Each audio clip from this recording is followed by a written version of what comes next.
आज हम राजस्थान के उस मंदिर के बारे में बात करने वाले हैं जो वीर भूमि मेवाड़ की पवित्र धरा पर स्थित एक बहुत ही प्रसिद्ध मंदिर है। ये वही मंदिर है जहां हर महीने करोड़ों रुपए भगवान के भंडारे से निकाले जाते हैं।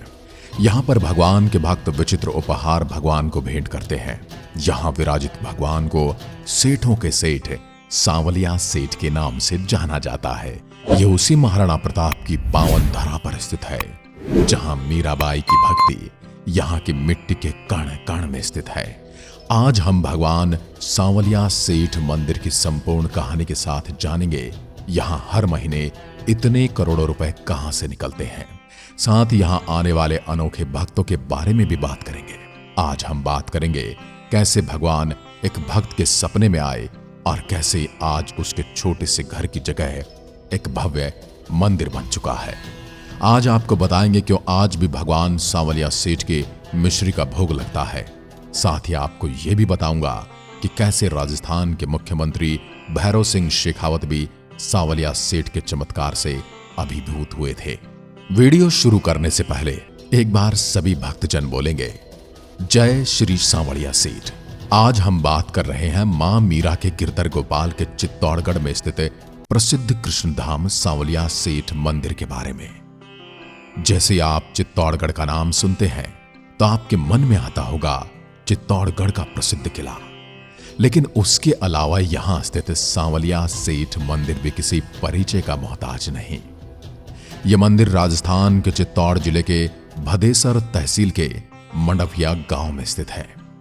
यहां प्रतिदिन लाखों श्रद्धालु भगवान श्री सांवलिया सेठ के दर्शन के लिए पहुंचते हैं। यहां प्रत्येक महीने की कृष्ण पक्ष की चतुर्दशी को भंडारा खोला जाता है, जिसमें करोड़ों रुपए दान पात्र से निकलते हैं और जिनकी गिनती कई दिनों तक चलती रहती है। सबसे पहले बात करते हैं मंदिर से जुड़ी कहानी की। आज से करीब 250 साल पहले की बात है। मंडविया गांव में एक गुर्जर समाज के दंपत्ति रहा करते थे। काफी सज्जन पुरुष थे। उनके घर आए हर साधु संत की अच्छे से सेवा करते थे। उनकी इच्छा अनुसार उनके घर एक पुत्र रत्न की प्राप्ति हुई, जिसका नाम उन्होंने लखा रखा।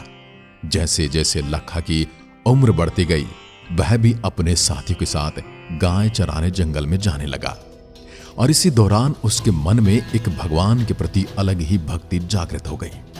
वह प्रतिदिन जंगल में रेत से भगवान की मूर्ति बनाता और उसकी पूजा अर्चना करता। घर से लाए हुए खाने का भगवान को भोग लगाता, उसके बाद ही वह भोजन करता। शाम को जब घर जाने का समय होता था तो वह मूर्ति को कुएं में विसर्जित करके चला जाता था। यह दिनचर्या उसकी रोज चलती रही। धीरे धीरे समय बीतता गया और उसका विवाह हो गया। फिर भी उसकी दिनचर्या नहीं बदली। समय बीतता गया और लखा भगत के घर एक कन्या ने जन्म लिया, जिसका नाम रखा गया कंकुबाई। जब कंकुबाई विवाह के लायक हो गई तो पास के ही गांव में उनका विवाह तय कर दिया गया और तय समय के अनुसार उनका विवाह करवा दिया गया। जब विवाह के बाद विदाई हुई तो लखा भगत बाई को गांव के बाहर तक छोड़ने गया।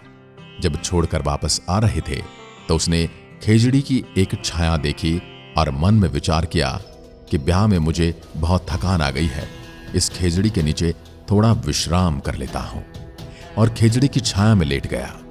लेटते ही लखा भगत को नींद आ गई और भगवान की लीला हुई। और नींद में वह एक सपना देखता है और सपने में देखता है कि वह जिस जगह पर सोया है उसके नीचे भगवान सांवलिया सेठ की 3 मूर्तियां विद्यमान है। सपना देखते ही फट से उसकी आंखें खुली और आसपास देखा तो कोई नहीं था। पास में ही उस समय उदयपुर के चित्तौड़ सड़क का काम चल रहा था, तो वह मजदूर काम कर रहे थे।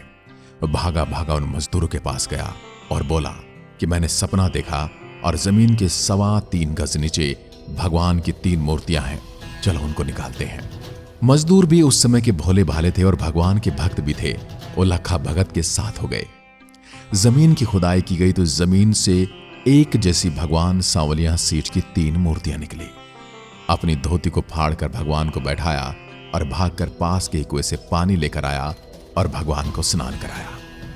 यह बात आग की तरह पूरे क्षेत्र में फैलती गई, जिससे आसपास के गांव के लोग वहां इकट्ठे हो गए, जिसमें पास ही के गांव भादसोड़ा के लोग भी वहां इकट्ठे हो गए। वो बोले कि मूर्तियां हमारे गांव के पास निकली हैं, तो जिस वजह से एक मूर्ति तो हम लेकर जाएंगे, तो एक मूर्ति वो लेकर गए जिसका आज भी उस गांव में सांवलिया सेठ का भव्य मंदिर बना हुआ है। दूसरी मूर्ति के लिए बांगुड़ के लोग कहने लगे कि हमारे गांव के छापर में निकली है, तो एक मूर्ति तो हम लेकर जाएंगे। तो एक मूर्ति आज भी प्रकाट्य स्थल पर मौजूद है, जहां एक बहुत ही भव्य मंदिर बना है। और आखिर बची मूर्ति लखा भगत अपने घर लेकर आया और अपने घर की परंडी यानी कि पानी रखने की जगह पर भगवान को विराजमान कराया और किराने की दुकान से मिश्री खरीद कर लाकर भगवान को मिश्री का भोग लगाया, जिस वजह से आज भी भगवान सांवलिया सेठ को मिश्री का ही भोग लगता है। और वैसे भी भगवान सांवलिया सेठ तो माखन मिश्री के शौकीन हैं, तो इसलिए उन्हें मिश्री का भोग अति प्रिय है। इसके बाद लखा भगत सब कुछ छोड़कर भगवान की भक्ति में लग गए। लोगों के पूछने पर सबको जवाब देता कि मेरे जो कुछ भी है वो मेरे सांवलिया सेठ का है। भगत की इस भक्ति से भगवान भी काफी प्रसन्न थे। एक बार लखा भगत की गायें चोर लेकर चले गए। उनको भी भगवान पुलिस का भेष धारण करके वापस लेकर आते हैं। ऐसा कई चमत्कार उस समय भगवान ने दिखाए, जिस वजह से मंडफिया में स्थित यह मंदिर धीरे धीरे और प्रसिद्ध होता गया और आज भगवान के दर्शन करने लाखों श्रद्धालु रोज पहुंचते हैं। मंदिर की महिमा इतनी है कि करोड़ों रुपए प्रति महीने इसके भंडारे से निकलते हैं और उस पैसे से आसपास के क्षेत्र में काफी विकास हुआ है। कई लोगों को निशुल्क भोजन मिल रहा है, कई लोगों को निशुल्क चिकित्सा मिल रही है, तो कई को निशुल्क शिक्षा मिल रही है। मंदिर की प्रसिद्धि पूरे राजस्थान ही नहीं अपितु विश्व भर के अंदर देखी जा सकती है। मंदिर की आय एवं कार्य के विस्तार को देखते हुए वर्ष 1956 में श्री सांवलिया जी मंदिर प्रबंधीकरण समिति का पंजीयन कराया गया। ग्राम मंडफिया सहित आसपास के 16 गांवों के 65 सदस्यों को लेकर एक ट्रस्ट का गठन किया गया। ट्रस्ट के गठन के साथ ही मंदिर की आय में भारी वृद्धि होने लगी। श्रद्धालुओं की संख्या बढ़ने के कारण वर्ष 1961 से 62 में कच्चे केलुपोस मंदिर के स्थान पर विशाल पक्का मंदिर का निर्माण कराया गया। वर्ष 1980 से 84 में इस विशाल पक्के मंदिर में कांच का बहुत ही सुंदर एवं मनमोहक कार्य कराया गया। वर्ष 1956 से 2 दिसंबर 1991 तक इस मंदिर की देखभाल प्रबंध समिति द्वारा की गई तथा अनेक विकास कार्य कराए गए।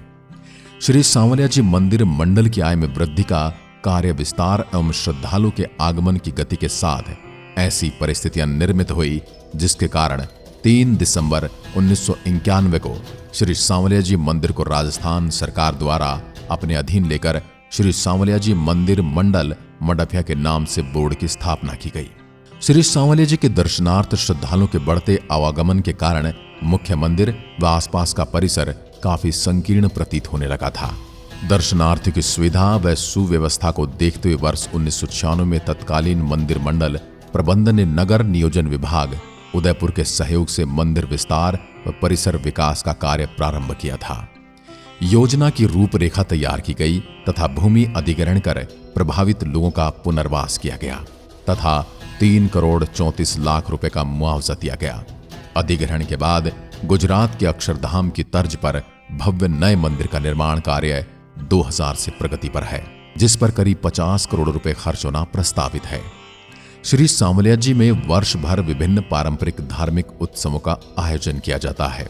मुख्य रूप से जन्माष्टमी, जल झूलनी एकादशी, 3 दिवसीय विशाल मेला, दिवाली और अन्नकूट देवउठनी एकादशी, निर्जला एकादशी, देवशयनी एकादशी, होली, शरद पूर्णिमा, बसंत पंचमी, महाशिवरात्रि आदि त्योहारों का आयोजन पूरे हर्षोल्लास के साथ भव्य तरीके से किया जाता है। हर माह कृष्ण पक्ष की चतुर्दशी को श्री सांवलिया सेठ का भंडार दान पेटी खोला जाता है तथा हर माह अमावस्या को महाप्रसाद का आयोजन किया जाता है।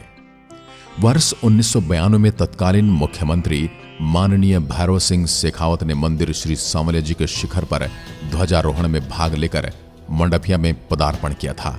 प्रभु श्री सांवलिया सेठ के दर्शन दोपहर 12 बजे से 2:30 बजे तक बंद रहते हैं। मुख्यमंत्री ने दर्शन की इच्छा जताई। उस समय दोपहर के 2 बज रहे थे। आनन फानन में पुजारी को बुलाया गया। मंदिर के दरवाजे पर लगे तारे को खोलने का प्रयास किया गया। काफी प्रयास के बाद भी गर्भगृह पर लगा ताला नहीं खुल सका। लेकिन जैसे ही प्रातः 2:30 बजे उसी चाबी से ताला खोला गया तो उपस्थित दर्शनार्थियों ने यह चमत्कार देखकर जयकारे लगाए। माननीय शेखावत सिंह ने भी इस गरिमामय चमत्कार से अभिभूत होकर और प्रभु सांवलिया सेठ के दर्शन करने के बाद ही उन्होंने आगे की यात्रा के लिए प्रस्थान किया। यह थी भारत के प्रसिद्ध सांवलिया सेठ मंडपिया धाम के बारे में जुड़ी हुई संपूर्ण जानकारी। आपको वीडियो कैसा लगा ये कमेंट करके अवश्य बताएं। साथ ही बताएं कि आपको अगला वीडियो किस टॉपिक पर चाहिए। हम अगला वीडियो उस पर लेकर आएंगे। साथ ही चैनल को सब्सक्राइब करें और बेल आइकन को जरूर दबाएं। धन्यवाद। जय हिंद, जय भारत, जय श्री कृष्णा।